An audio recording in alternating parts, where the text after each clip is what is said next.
Halo, selamat malam teman-teman. Kembali lagi bersama aku Stefan Guntoro, pastinya di acara Stefan Guntoro. Malam hari ini Stefan seneng banget karena malam hari ini Stefan berkesempatan buat mewawancarai salah seorang pemain basket profesional milik Satria Muda Pertamina Jakarta yang tahun ini menuju nih, masih tahun 2002 sih sebenarnya, menuju satu dekade dengan SM. Mas Afan Syaputra, apa kabar Mas? Baik. Okay. Luar biasa. Mas Afan, sebelumnya terima kasih sudah meluangkan waktunya buat ngobrol-ngobrol di sini, sudah berkenan meskipun tadi habis sparring bareng CLS masih ngos-ngosan. Tapi udah berkenan buat meluangkan waktu di sini. Mas Afan, sebelumnya aku pengen ngucapin congratulations dulu. Habis ini mau satu dekade dengan SM, gimana perasaannya? Ya, pertama thank you udah bisa diundang masuk channelnya Stefan. Ya. Nah, ya perasaan seneng sih. Seneng ya. Bisa diberi kesempatan lagi untuk berkontribusi untuk Satria Muda selama 2 tahun ke depan. Oh gitu ya. Oke. Saat kemarin nih, sebelum kita ngobrol-ngobrol lebih lanjut nih, Stefan pengen tahu gimana kemarin waktu lockdown ini, apa nih aktivitas yang dikerjakan Mas Afan? Apakah ada aktivitas-aktivitas seru yang dikerjakan Mas Afan? Ya sebenarnya bukan lockdown ya, PSBB ya. Iya, PSBB. PSBB. Nah itu kan kalau kita dari pihak klub itu memang dipulangin ke daerah asal masing-masing. Ya, ke kota asal ya. Sehingga mes itu dikosongin. Nah tapi bukan berarti kita sebagai dipulangin ke tempat asal itu liburan. Kita tetap ada harus jaga kondisi ya. Nah itu kita tetap latihan, tapi via online. Via aplikasi. Jadi kita tetap bisa berkomunikasi satu sama lain dengan coaching staff, dengan antar pemain. Terus kita juga ada jadwal latihan bareng tim lewat aplikasi tersebut dan ada program latihan sendiri di hari yang lain gitu. Jadi aktivitasnya itu aja sih, latihan gitu ya? Sama dengan keluarga juga dengan ya. Ya, ada satu positifnya kita bisa kembali bertemu keluarga gitu, menikmati waktu sama keluarga. Sampai gitu kita juga ada program latihan juga. Oke, berarti luar biasa ya SM ya, meskipun ada PSBB kemarin tapi tetap ada aktivitas online ya, tetap latihan online ya. Iya benar. Jadi bukan latihan online aja, tapi kita juga dikasih program sendiri-sendiri. Oh gitu. Jalankan supaya ya kita pas nanti kesempatan udah datang kita bisa kembali lagi untuk latihan bersama, itu nggak drop banget gitu loh. Gitu ya, oke. Jadi ya tetap menjaga kebugaran juga itu. Luar biasa. Mas, Stefan pengen tahu nih, awal cerita Mas Afan waktu masuk bergabung dengan SM ini ceritanya bagaimana? Awalnya itu saya kan sekolah di Surabaya. Ya. Asalnya Surabaya. Asal Surabaya, benar. Nah, waktu itu saya membela sekolah saya IPH Surabaya. Oh IPH, iya. Bermain di kejuaraan POPMI basketball. Nah, itu tahun berapa? Itu tahun 2010-11, 2011-12. Itu dapat 2 kali kesempatan main. Nah itu waktu tahun pertama main kelas 10 naik kelas 11 itu ya sekolah IPH dapat juara, tapi juaranya di wilayah Jawa Timur dulu. Karena sistem POPMI basketball itu kan juara Jawa Timur per daerah itu dipertemukan di Jakarta. Jadi juara Jawa Timur, juara Jawa Barat, juara Jawa Tengah dan DKI. Itu dikumpulin di Jakarta, main lagi. Nah itu cari juara satunya se-Indonesia. Nah, disitulah waktu kita dapat menang di Jawa Timur, kita berangkat untuk bermain di Jakarta. Bermainnya pas di lapangannya Satria Muda. Oh, di Britama. Di Britama Arena. Itu pertama kalinya saya main di Britama Arena. Di situ setelah POPMI selesai, itu tahun pertama IPH nggak juara, saya juara. Tapi saya ditawarin untuk ikut training camp oleh Coach Cito di Satria Muda. Soalnya waktu Coach Cito, Coach Cito head coachnya Satria Muda. Saya ditawarin untuk ikut training camp sekitar 2 minggu. Jadi saya extend sendiri dari IPH. Jadi IPH udah balik ke Surabaya, saya extend 2 minggu tinggal di PSS Satria Muda. Nah di situ saya ditawarin sama SM. Pertamanya pindah sekolah, jadi naik kelas 2 itu langsung pindah ke Jakarta. Jadi langsung ikut Satria Muda. Tapi saya kan dapat beasiswa dari IPS Surabaya, saya nggak bisa langsung ngajak pindah. Gitu. Iya benar. Dan saya juga pertama nggak tahu apa itu klub-klub basket itu apa gitu. Saya juga awalnya itu masih bingung ya. Masih bingung, saya nggak memberi jawaban dulu. Akhirnya baru ada IBL waktu itu zamannya NBL ya. NBL, oh iya benar, main NBL tahun segitu. Seri Surabaya.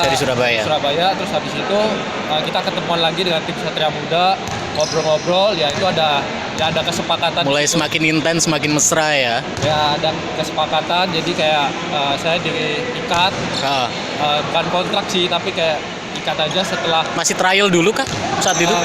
Bukan trial, jadi saya sudah resmi setelah lulus SMA, saya langsung berangkat ke Jakarta. Jadi saya udah nggak bisa di nego untuk tim-tim lain.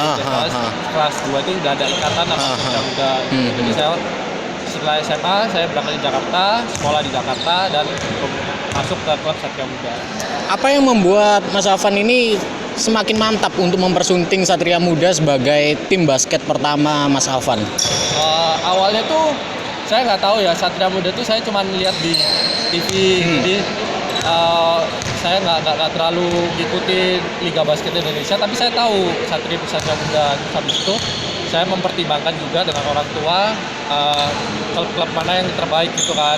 Terus saya juga menurut saya sendiri, saya juga pengen mencoba untuk keluar kota gitu, dan kebetulan juga Satria Muda memang dari segi apapun tuh memang lebih terbaik. Mapan ya, memang mapan. Karena apa sih terbaik lah. Gitu. Okay. Jadi ya saya juga beruntung bisa ditawarin oleh Satria Muda, karena nggak semua orang bisa mendapat kesempatan itu. Jadi ya saya kira saya nggak akan membuang kesempatan itu. Jadi gitu saya ya. mencoba untuk di Jakarta. Berarti memang benar pepatah bahwa kesempatan hanya datang sekali, jangan sampai disia-siakan ya teman-teman ya. Mas Afan, sebenarnya memilih Satria Muda ini mantapnya itu karena apa? Adakah dorongan dari keluarga, ya udah itu aja Afan pilih Satria Muda, atau memang dorongan dari hati kah, atau seperti apa? Sebenarnya tuh saya melihat keseriusan ya. Pertama klub ini tuh emang serius. Jadi tim manajemen juga waktu itu datang ke rumah, terus kayak ngobrol-ngobrol. Oh, datang ke rumah? Datang ke rumah. Di Surabaya? Di Surabaya. Luar biasa. Seri Surabaya. Jadi saya melihat mereka memiliki keseriusan gitu terhadap saya. Dan saya juga mempertimbangkan itu kan. Saya juga melihat Satria Muda ini fokus di pendidikan, bukan hanya di bola basketnya. Oh, berarti dapat kuliah ya itu ya? Kuliah. Jadi saya melihat yang fokus utama kan pendidikan ya. Betul. Jadi saya melihat itu Satria Muda itu fokus terhadap pendidikan, terutama pertama pendidikan maksud saya, kedua baru karir basketnya. Jadi saya melihat ya nggak ada salahnya gitu.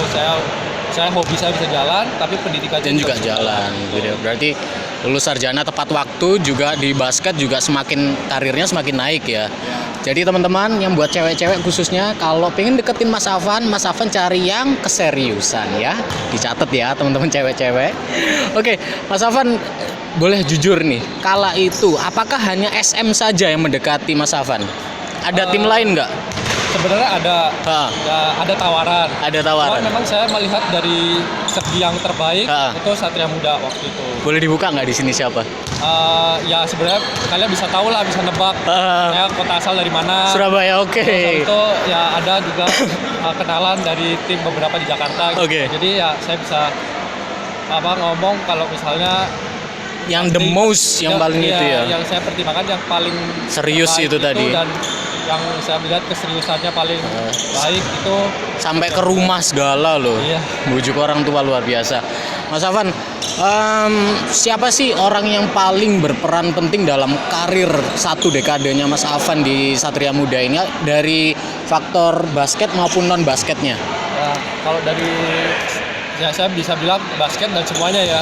Itu ada yang pertama Tuhan saya, Tuhan Yesus. Ya, Tuhan Yesus. Karena kalau bukan karena dia, saya tidak mungkin ada hari ini. Betul, luar biasa. Dan yang kedua itu keluarga, karena saya jauh dari keluarga dan saya juga harus mendapat restu dari keluarga. Betul. Karena mendapat restu dari keluarga itu ya salah satu alasan untuk bisa terus maju dan tenang gitu, karena kan kita jauh dari keluarga kan. Jadi, ya kalau misalnya kita nggak membuat keluarga khawatir dan restu itu kan kita lebih enak jalannya. Ini penting nih, restu dari orang tua, restu dari keluarga ya.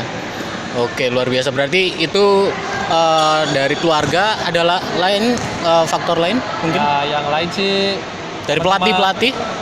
Yang paling berkesan pelatih siapa ini? Yang paling berkesan sih ya Coach Jobel pasti ya. Coach Jobel, Coach Jobel Sondak ya. Paling lama dengan Coach Jobel. Terus ya tetap rekan-rekan satu tim juga termasuk yang membantu saya untuk berkembang juga. Dan juga tidak lupa kepada Satria Muda, Mas Erik yang sudah memberikan kesempatan dan juga percaya kepada saya sampai saya ada hari ini juga karena dia juga gitu. Jadi saya tidak bisa melupakan kesempatan yang beliau berikan kepada saya.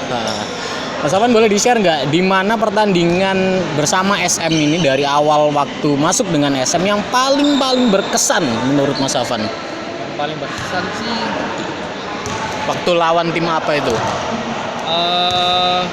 Apa ya? Ya ada beberapa sih, cuma kalau ditanya paling berkesan sih salah satunya aja deh. Salah satunya itu singkat aja. Jogja, atmosfernya Jogja itu juga waktu itu bagus. Maksudnya bukan bagus sih. Atmosfernya itu gila banget penontonnya. Habis itu juga waktu itu kondisi keadaan skornya itu kayak sengit banget. Dan detik-detik terakhir tuh saya bisa melakukan buzzer beater untuk kemenangan Satria Muda. Ya, itu luar biasa. Berkesan lah. Berkesan banget ya. Berkesan banget. Oke, Mas Afan, dedikasi, loyalitas dan passion seorang Mas Afan untuk Satria Muda ini sudah nggak perlu diragukan lagi. Apa harapan dan doa Mas Afan untuk satu dekade Mas Afan bersama Satria Muda sampai 2022 ke depannya ini nanti apa doa dan harapannya Mas Afan? Ya harapannya sih saya bisa membawa Satria Muda juara lagi karena kita terakhir juara itu 2018 dan saya berharap saya bisa membela Satria Muda dengan kemampuan yang terbaik saya dan membawa Satria Muda, memberikan Satria Muda gelar lagi. Saya dapat membantu Satria Muda untuk mendapatkan gelar lagi, itu maksud saya. Itu ya. Jadi, harapan dan juga saya bisa berkembang juga dari Satria Muda dan saya juga bisa dari kesempatan ini saya bisa banyak belajar untuk nanti next step-nya gimana. Ini menarik di postingan dari Satria Muda, di postingan terbarunya ini ada hashtag thank you Afan. Pertanyaan saya yang paling terakhir ini, akankah menjadi one man one club dan pensiun di Satria Muda? Setiap pemain pasti berkeinginan seperti itu. Gitu ya. Nah kalau saya berkeinginan ya pasti saya ingin membela Satria Muda sampai nanti saya pensiun. Tapi ya itu tergantung gimana performa saya, gimana saya bisa berkontribusi untuk Satria Muda itu kan. Dan saya juga nggak tahu sampai saya bisa membela Satria Muda sampai kapan. Ya hopefully saya bisa membela Satria Muda sampai akhir karir saya. Tapi ya itu dilihat nanti aja gitu karena ya loyalitas emang ada. Ya saya harus loyalitas terhadap Satria Muda karena udah memberikan pendidikan, udah memberikan saya kesempatan dan memberikan yang terbaik kepada saya selama 8 tahun ini, memberikan sekolah, terus memberikan makanan, tempat tinggal, jadi semuanya itu juga dari Satria Muda dan saya tidak mungkin ada hari ini kalau bukan karena Satria Muda juga. Jadi saya berharap saya bisa membantu Satria Muda dengan baik dan saya berharap juga bisa pensiun di sana ya. Satria Muda juga sangat terbantu dengan kehadiran saya di situ. Oke, gitu. Mas Afan, closing nih. Apa kata-kata buat para penggemar Satria Muda dimanapun berada terkait dengan satu dekade dari seorang Afan Syaputra ini? Untuk fans Satria Muda, terima kasih udah mendukung Satria Muda sampai hari ini, setia untuk mengikuti setiap pertandingan Satria Muda. Thank you banget dan semoga kalian tetap support kita di up and down-nya Satria Muda. Menang kalian Satria Muda, ya aku berharap kalian tetap support kami dan yang terbaik semoga kita bisa memberikan gelar juara dan memberikan untuk fans. Amin. Terima kasih banyak Mas Afan buat ngobrol-ngobrolnya malam hari ini. Stefan berharap, Stefan doakan semoga selalu sukses, selalu beruntung, mau berkarya dan berkarir di Satria Muda. Semoga juga bisa sampai one man one club ya. Dan juga apapun karya-karya maupun bisnis di luar Satria Muda, mau buka bisnis apapun, selalu beruntung juga ya. Mas Afan sekali lagi terima kasih banyak. Terima kasih atas kesempatannya Stefan. Dan sekali lagi juga selamat buat satu dekadenya sampai tahun 2022 nanti. Jangan lupa untuk support Satria Muda dan support Mas Afan. Sampai jumpa. Bye-bye.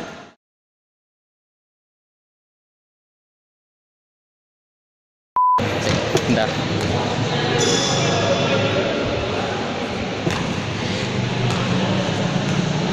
Mas Afan,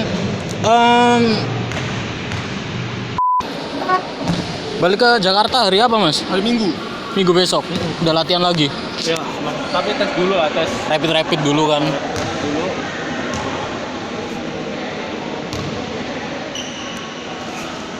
Berarti satu dekade itu 2012 sampai 2022 22. Oh, berarti ini masih jalan ya? masih jalan, udah baru perpanjang 2 tahun lagi. Baru perpanjang 2 tahun. Baju aja ya. Oke. Mas, barangkali mau ada bagian pas yang pintar, bagian mana? Nggak usah ya? Aman ya? Thank you ya. Mas, bikin story bentar. Oke. Nanti promoin ya Mas ya? Promoin gimana? Videoku pas aku tag. Oh, oke. Tapi aku belum follow Instagramnya Mas Akram. Gak apa-apa, santai aja. Oke. Satu dekade Avanza Putra dengan Satria Muda Pertamina Jakarta sampai tahun 2022. Halo, Stefan. Good luck buat YouTube-nya. Semoga semakin banyak subscribe-nya, terus sukses terus nge-YouTube-nya, sukses terus karirnya. Oke? Thank you Mas.